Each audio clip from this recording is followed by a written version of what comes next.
அறிஞர் அண்ணா அவர்களை பற்றி தான் இந்த வீடியோவில் பார்க்க போகிறோம். அறிஞர் அண்ணா காஞ்சிபுரம் நடராஜன் அண்ணாதுரை. தமிழில் படிக்கிறப்ப காஞ்சிபுரம் நடராஜன் அண்ணாதுரைன்னு இருக்குது, ஆனால் ஆங்கிலத்தில் சிஎன் அண்ணாதுரை அப்படின்னு இருக்கே அப்படின்னு யோசனை வரும்.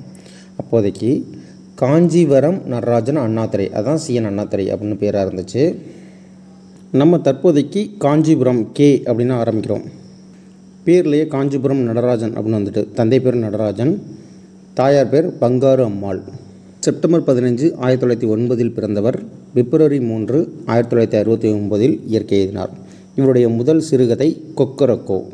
இவர் தொடங்கிய இதழ் திராவிட நாடு, பின்னாளில் காஞ்சி அப்படின்ற ஒரு இதழை நடத்தினார். இவர் பச்சையப்பன் கல்லூரியில் படித்தார். அதே பச்சையப்பன் கல்லூரியில் ஆங்கில ஆசிரியராகவும் பணியாற்றினார். WMA முடித்தவர். அறிஞர் அண்ணா பெரியாருடன் இணைந்து திராவிடர் கழகம் கட்சியில் பயணித்து திராவிட முன்னேற்ற கழகம் அப்படின்ற ஒரு புது கட்சியை தொடங்குறாரு. எப்போன்னா 1949ஆம் ஆண்டு. அண்ணா அவர்கள் 1962 மாநிலங்களவை உறுப்பினராக தேர்ந்தெடுக்கப்படுறாரு. 1967 மெட்ராஸ் மாநில முதல்வர் ஆகிறார். இவர் மெட்ராஸ் மாநிலத்தோட முதல்வர் ஆகிறப்ப இவர் மாநில சட்டப்பேரவை, அதாவது சட்டமன்ற தொகுதி ஒன்று நின்று இவர் தேர்ந்தெடுக்கப்படலை. அதுக்கு பதிலாக இவர் மக்களவை உறுப்பினருக்கான ஒரு தொகுதியில் நின்று ஜெயிச்சிட்டார். இவர் முதலமைச்சர் ஆகணும் அப்படின்றதுக்காக அந்த தொகுதியில் நின்று மக்களவை உறுப்பினரான அந்த பதவியை ரிசைன் பண்ணிவிட்டு அதற்கப்புறம் முதலமைச்சரான பிறகு சட்ட மேலவை உறுப்பினர், அதாவது MLCயாக இவர் தேர்ந்தெடுக்கப்படுறார். ஜனவரி 14, 1969 மதராஸ் அப்படின்ற பேரை தமிழ்நாடு அப்படின்ற பெயர் மாற்றம் செய்யப்படுது. இதற்கான முதல் தீர்மானம் 18/7, 1967 அறிஞர் அண்ணாவால் தான் கொண்டு வரப்பட்டது. இந்த பேர் மாற்றத்துக்கு காரணம் அறிஞர் அண்ணா தான். அறிஞர் அண்ணா இறந்தப்பதும் அதே 1969. அப்போ தமிழ்நாடுன்னு பேரை மாற்றிட்டு அதே வருஷம் இறந்துட்டார் அப்படின்னு ஞாபகத்தில் வச்சுங்க. அறிஞர் அண்ணா இறந்தப்போ அந்த துக்க நிகழ்வில் 1.5 கோடி பேர் கலந்துக்கிட்டாங்க. இது கின்ன சாதனை புத்தகத்தில் இடம்பெற்றுச்சு. அறிஞர் அண்ணா சாதனைகளில் ரொம்ப முக்கியமானது சுயமரியாதை திருமணங்களை சட்டப்பூர்வமாக்கினார். இன்னொன்று 15/5/1967 படி அரிசி திட்டம் அப்படின்ற திட்டத்தை அறிமுகப்படுத்தினார். கொஞ்சம் ட்விஸ்ட் அடித்து கொஸ்டின் கேட்கணும் அப்படின்னா, மதராஸ் மாநிலத்தின் கடைசி முதல்வர் யார் அப்படின்னு கேட்டாலும் அறிஞர் அண்ணா தான். தமிழகத்தின் முதலாவது முதலமைச்சர் யார் அப்படின்னு கேட்டாலும் அறிஞர் அண்ணா தான். ஏன்னா தமிழ்நாடுன்னு பேர் மாற்றம் பண்ணப்போ இவர் தான் முதலமைச்சர். இது கேட்க வாய்ப்பில்லை, இருந்தாலும் ஞாபகத்தில் வச்சுக்கோங்க. இந்தியா குடியரசான பிறகு ஆட்சி அமைத்த காங்கிரஸ் அல்லாத தமிழக முதல்வர் யாருன்னு கேட்டால் அறிஞர் அண்ணா தான். முதலாவது திராவிட கட்சி முதலமைச்சர் யாருன்னு கேட்டாலும் அறிஞர் அண்ணா தான். நாவால் நாடாண்டவர் என்று அழைக்கப்பட்டவர் யார் அப்படின்னு கேள்வி கேட்டாங்கன்னா அறிஞர் அண்ணா தான் அதற்கு விடை. அறிஞர் அண்ணா மேடை பேச்சில் சிறந்து விளங்கியவர். அவர் நாக்கு கொண்டு தான் முதலீடாக வச்சு முதலமைச்சர் ஆனார். அறிஞர் அண்ணா முதலமைச்சர் ஆனோன்னே சென்னை செயின்ட் ஜார்ஜ் கோட்டையில் உள்ள பெயர் பலகையில் மெட்ராஸ் அப்படின்ற இந்த பெயரை தமிழ்நாடு அரசு தலைமைச் செயலகம் அப்படின்னு பெயர் மாற்றம் பண்ணார். இது எப்போ நடந்ததுன்னா ஏப்ரல் 14, 1967. தமிழக அரசு லட்சணையில் கவர்மெண்ட் ஆஃப் மெட்ராஸ் அப்படின்னு இருந்துச்சு. அதை தமிழக அரசுன்னு பெயர் மாற்றம் பண்ணதும் அறிஞர் அண்ணா தான். அந்த லட்சணைக்கு கீழே சத்தியமேவே ஜெயதே அப்படின்னு வார்த்தை இடம்பெற்றது. இது முண்டக உமண்டத்திலிருந்து எடுக்கப்பட்ட வார்த்தை. அந்த வார்த்தையை வாய்மையே வெல்லும் அப்படின்னு தமிழில் மாற்றினதும் அறிஞர் அண்ணா தான். ஆகாசவாணி அப்படின்றத வானொலி அப்படின்னு மாற்றினது தான் அண்ணா தான். பேருக்கு முன்னாடி ஸ்ரீ அப்படின்னு போட்டு எழுதுகிற வழக்கத்தை திரு அப்படின்னு போட்டு எழுத வச்சதும் அறிஞர் அண்ணா தான். மகளிர் அணி உதயமானது அறிஞர் அண்ணா காலத்தில் தான். அதாவது DMK கட்சியில் மகளிர் அணி அப்படின்றது முதல்ல அறிஞர் அண்ணா காலத்தில் தான் உதயமானுச்சு. இருமொழி கொள்கை, முதல் மொழி தமிழும் 2ஆம் மொழி ஆங்கிலமும் அறிமுகப்படுத்துறது அறிஞர் அண்ணா தான். அறிஞர் அண்ணா முதலமைச்சராக இருந்தப்போ செய்த சாதனைகள்: ஏழை மாணவர்களுக்கு PUC வரையில் இலவச கல்வி, கூவம் மேம்பாட்டு திட்டம் அவர் காலத்தில் தான் தொடங்கப்பட்டது. சென்னை குடிசைவாசிகளுக்கு தீப்பிடிக்காத வீடுகள் கட்டி கொடுக்கப்பட்டது. சென்னை குடிசைவாசிகளுக்கு வாழ்வு உயர 1 கோடி ரூபாய் நிதி திரட்டி உதவி செஞ்சார். அந்த நிதியை திரட்டி அந்த குடிசைவாசிகளுக்கு உதவி செஞ்சார்.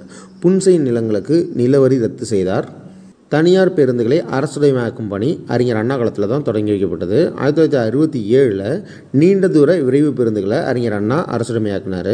இதைத் தொடர்ந்து 1972 சிறு குறு நகர மற்றும் கிராம பேருந்துகளை கலைஞர் நாட்டுடைமையாக்கினார்.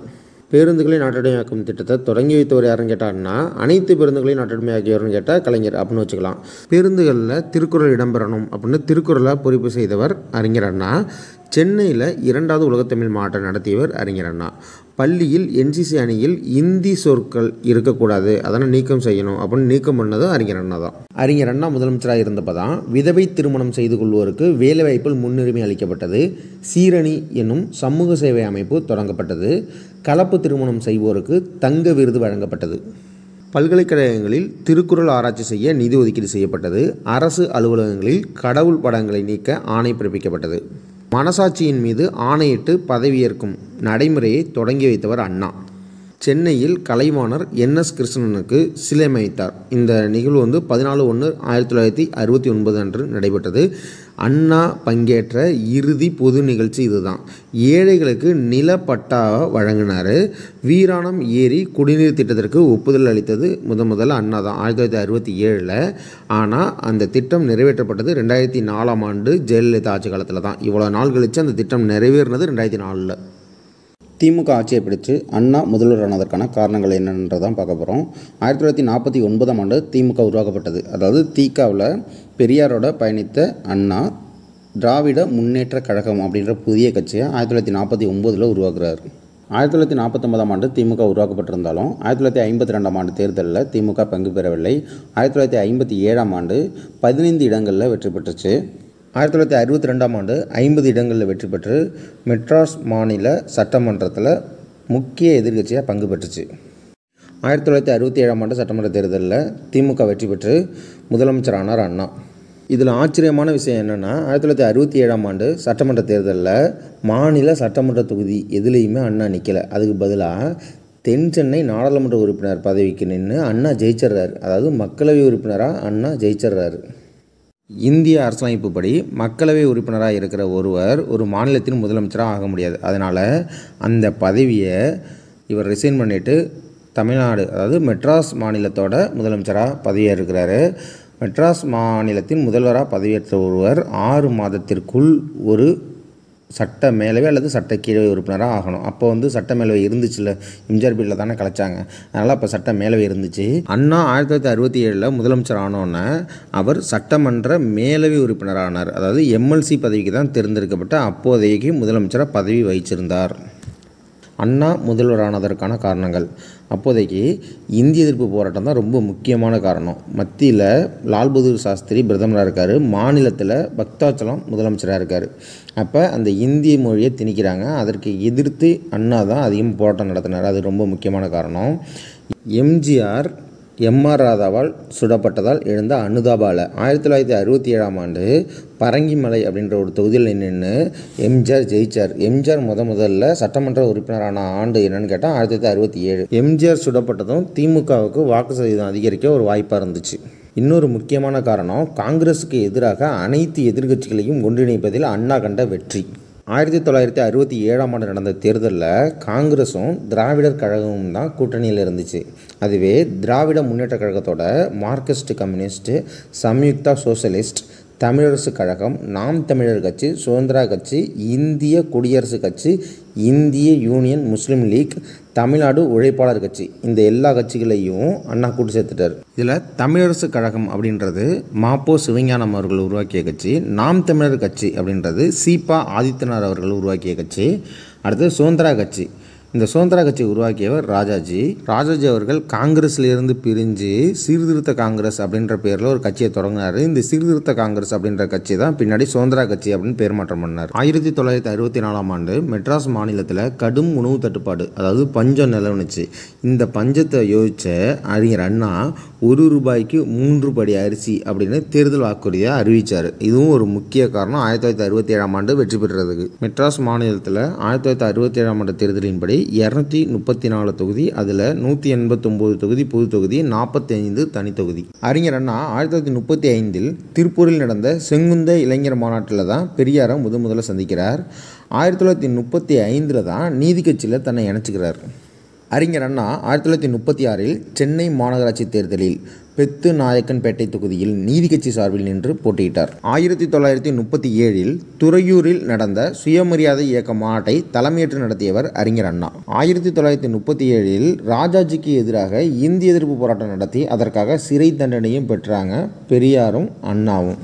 1944ஆம் ஆண்டு சேலத்தில் நடந்த மாநாடு ரொம்ப முக்கியமானது. நீதி கட்சி அப்படின்றத பெயரை திராவிடர் கழகம் அப்படின்னு பெயர் மாற்றம் பண்ணப்பட்டது இந்த சேலம் மாநாட்டில் தான். இந்த மாநாட்டுக்கு தலைமை தாங்கியவர் பெரியார். இந்த மாநாட்டில் இந்த பெயர் மாற்றம் தொடர்பான தீர்மானத்தை நிறைவேற்றியவர் யார் அப்படின்னு கேட்டாங்கன்னா அது அறிஞர் அண்ணா தான்.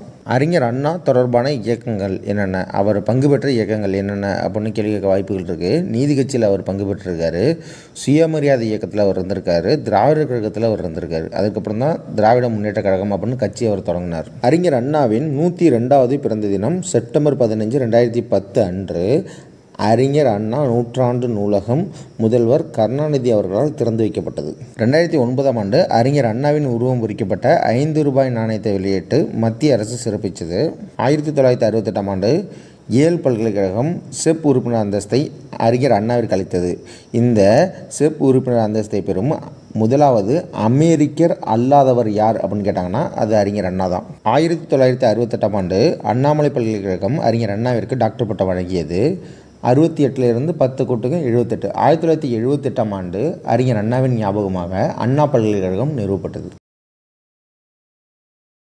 இந்த 3 வாசகங்களையும் கவனிச்சு பாருங்கள். இந்த 3 வாசகத்திலையும் பகுத்தறிவு அப்படின்ற வார்த்தை வரும். இது 3மே அறிஞர் அண்ணாவோட வாசகங்கள். ஏன்னா பகுத்தறிவு அப்படின்ற வார்த்தை வந்துச்சுன்னா நம்ம பெரியார் அப்படின்னு அடிக்க வாய்ப்புகள் இருக்குது. பகுத்தறிவை பயன்படுத்துவதில்லை என்று முடிவு செய்த பிறகு மனிதனிடம் வாதிடுவது என்பது செத்துப்போன மனிதனுக்கு மருந்து ஊட்டுவதற்கு நிகராகும். வைரம் ஜொலிக்க வேண்டுமானால் சாணை பிடிக்கத்தான் வேண்டும், தங்கம் பிரகாசிக்க வேண்டுமானால் தணலில் காய்ச்சத்தான் வேண்டும். ஆம், அதேபோல் நல்வாழ்வு பெற வேண்டுமானால் நாம் பகுத்தறிவு பாதையில் செல்லத்தான் வேண்டும்.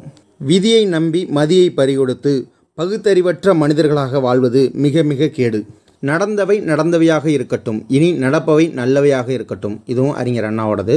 புகழை நாம் தேடி செல்லக்கூடாது, அதுதான் நம்மை தேடி வர வேண்டும். சமத்துவம் சமதர்மம் போன்ற லட்சியங்களை பேசுவது சுலபம், சாதிப்பது கடினம். கண்டனத்தை தாங்கிக் கொள்ளும் திடமனம் இல்லை என்றால் கடமையை நிறைவேற்ற முடியாது. மாற்றான் தோட்டத்து மல்லிகைக்கும் மனம் உண்டு, எதையும் தாங்கும் இதயம் வேண்டும். கத்தியை தீட்டாதே, உன்றன் புத்தியை தீட்டு. மக்களின் மதியை கெடுக்கும் ஏடுகள் நமக்கு தேவையில்லை. சட்டம் ஒரு இருட்டறை, அதில் வழக்கறிஞரின் வாதம் ஒரு விளக்கு. நல்ல வரலாறுகளை படித்தால்தான் இளம் உள்ளத்திலே புது முறுக்கு ஏற்படும். இளைஞர்களுக்கு பகுத்தறிவும் சுயமரியாதையும் தேவை.